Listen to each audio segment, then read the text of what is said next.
BJP के नेता और महाराष्ट्र के डिप्टी सीएम देवेंद्र फडणवीस ने 2024 के लोकसभा चुनाव में 40 से ज्यादा सीटें जीतने का दावा किया। फडणवीस ने मुंबई में आयोजित निजी मीडिया चैनल के कॉन्क्लेव में महाराष्ट्र की मौजूदा महायुति सरकार से लेकर अजीत पवार को सरकार में लेने और दिल्ली यात्रा पर अपनी चुप्पी तोड़ी।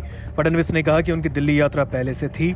अजीत पवार की मीटिंग में नहीं आने के सवाल पर उन्होंने कहा वे बीमार थे, इसलिए वो नहीं आए। फडणवीस से जब यह पूछा गया कि चुनावों से पहले चौथे पार्टनर की जरूरत पड़ी होगी तो उन्होंने सीधा जवाब नहीं दिया। उन्होंने कहा कि महाराष्ट्र का मूड तय हो चुका है और ये मूड प्रधानमंत्री मोदी के पक्ष में है। फडणवीस ने कहा कि बीजेपी फिर से महाराष्ट्र में 40 से ज्यादा सीटें जीतेंगी। गठबंधन धर्म निभाने के सवाल पर फडणवीस ने कहा कि ये तो हम कर लेंगे, इससे ज्यादा बात विकास पर होनी चाहिए। फडणवीस ने एक सवाल के जवाब में खुलासा किया कि उन्होंने आखिरकार अजीत पवार को बीजेपी शिवसेना यानी शिंदे वाली सरकार में क्यों शामिल किया। इस पर फडणवीस ने कहा, आप देखिए, इंडिया अलायंस के माध्यम से जब विपक्ष के दल इकट्ठा हो रहे हैं, उनका एकमात्र लक्ष्य है मोदी जी को हराया जाए। ऐसे में अगर कोई बीजेपी के साथ आना चाहता है, उसे नहीं लेना उचित नहीं होगा। फडणवीस ने कहा कि ताकत बढ़ाने के लिए कई बार ऐसा करना जरूरी होता है।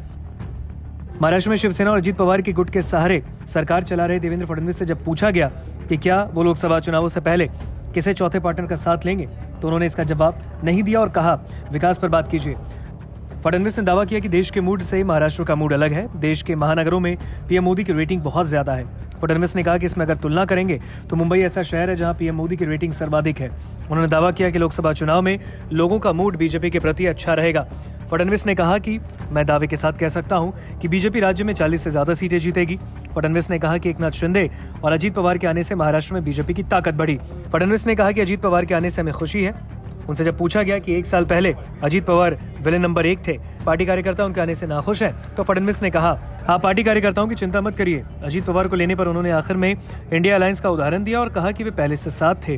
फडणवीस ने कहा कि शिवसेना हमारी नेचुरल सहयोगी है, राष्ट्रवादी कांग्रेस हमारी राजनीतिक सहयोगी। फडणवीस ने कहा कि गठबंधन रहेगा।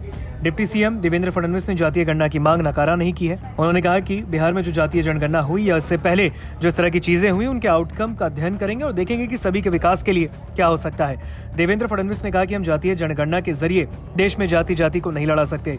देवेंद्र फडणवीस ने कहा कि ओबीसी की सर्वाधिक चिंता प्रधानमंत्री मोदी ने की है। उन्होंने कहा कि ओबीसी आयोग का संवैधानिक दर्जा पीएम मोदी के कार्यकाल में मिला। बिहार में जातीय जनगणना के आंकड़े सार्वजनिक होने के बाद महाराष्ट्र में भी जातिगत सर्वे की मांग हो रही है।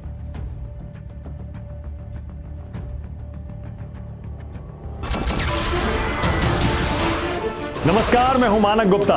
अगर आपको हमारा ये वीडियो पसंद आया हो तो इसे लाइक और शेयर जरूर करें और हाँ, हमें सब्सक्राइब और फॉलो करना ना भूलें ताकि आप देश और दुनिया की कोई खबर मिस ना करें।